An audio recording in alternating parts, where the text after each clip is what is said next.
Hi guys, I am here with daily use English speaking practice sentences. These sentences are very common sentences. Mostly people use these sentences in their conversations. तो यदि आप भी इसी प्रकार के sentences सीखना चाहते हैं तो प्लीज सब्सक्राइब कीजिए पंकज इंस्टीट्यूट ऑफ इंग्लिश तथा इसे ज़्यादा से ज़्यादा लाइक और शेयर करिए. Let's start our first sentence. It's course of 6 months. कभी कभार किसी इंस्टीट्यूट में आप एडमिशन लेने के लिए जाते हैं या कोई कोर्स करना चाहते हैं और आप सामने वाला आपको बताना चाहता है कि यह 6 माह का कोर्स है तो कहते हैं it's a course of 6 months और it's a course of 1 years. इस प्रकार से किसी भी कोर्स के ड्यूरेशन बताने के लिए इस प्रकार से हम यूज करते हैं it's a course of 6 months. Learn something from him. जब कभी हम किसी से कोई कंपेयर करते हैं, यदि किसी व्यक्ति ने कुछ अच्छा काम किया होता है तो उसका उदाहरण देते हुए हम कहते हैं कि उससे कुछ सीखो. लर्न समथिंग फ्रॉम हिम, उससे कुछ सीखो. और जब किसी फीमेल के महिला के बारे में कोई व्यक्ति बात करते हैं कि वो कौन है और नहीं जानते और आप बोलना चाहते हैं कि आप उससे परिचित हैं तो आप कहना चाहते हैं मैं उससे परिचित हूँ. I am familiar with her. I am familiar with her, मैं उससे परिचित हूँ. Ups and downs of life. Ups and down of life मतलब होते हैं जीवन के उतार चढ़ाव.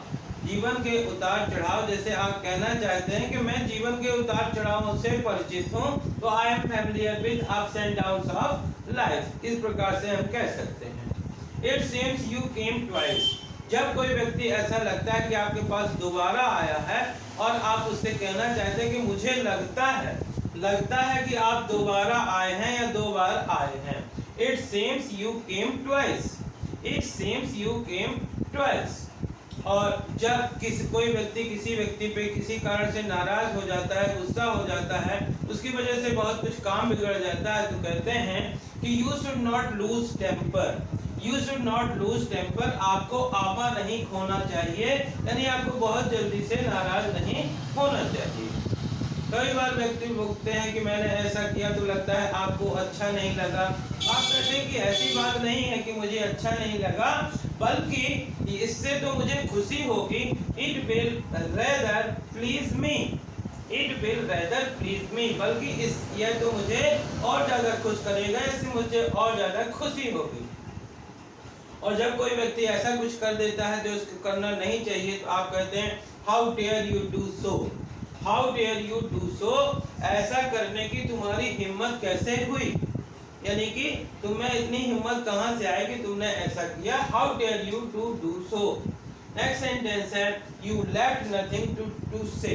जब कभी कोई व्यक्ति आपस में कुछ भी एक दूसरे से गुस्से में बात करता है और वो चीज़ें भी कह देता है जो उसे नहीं कहना चाहिए और इस प्रकार से कहते हैं कि यू लैक्ड नथिंग टू से, तुमने कहने को कुछ नहीं छोड़ा. क्योंकि गुस्से में जो होता है आदमी ये ध्यान नहीं रखता कि हमने क्या कहा, इसलिए हमको किसी से ऐसे नहीं बात करनी. We are fighting for no reason. जब हम ये कहते हैं कि बिना मतलब में, बिना कारण से आप ये काम कर रहे हैं तो इसको हम फॉर नो रीजन का यूज करते हैं. For no reason. We are fighting for no reason. हम लोग बिना मतलब में लड़ रहे हैं या बिना किसी कारण से लड़ रहे हैं जिसका कोई अर्थ नहीं है, ऐसे हम लड़ रहे हैं. तो इस प्रकार के सेंटेंसेस को यदि आप बार बार प्रैक्टिस करते हैं पढ़कर, सुनकर या लिख करके, तो you can also use these sentences in your conversation. इसी प्रकार के सेंटेंसेस के लिए प्लीज सब्सक्राइब कीजिए पंकज इंस्टीट्यूट ऑफ इंग्लिश तथा इसे ज़्यादा से ज़्यादा लाइक और शेयर करिए. Thank you for watching.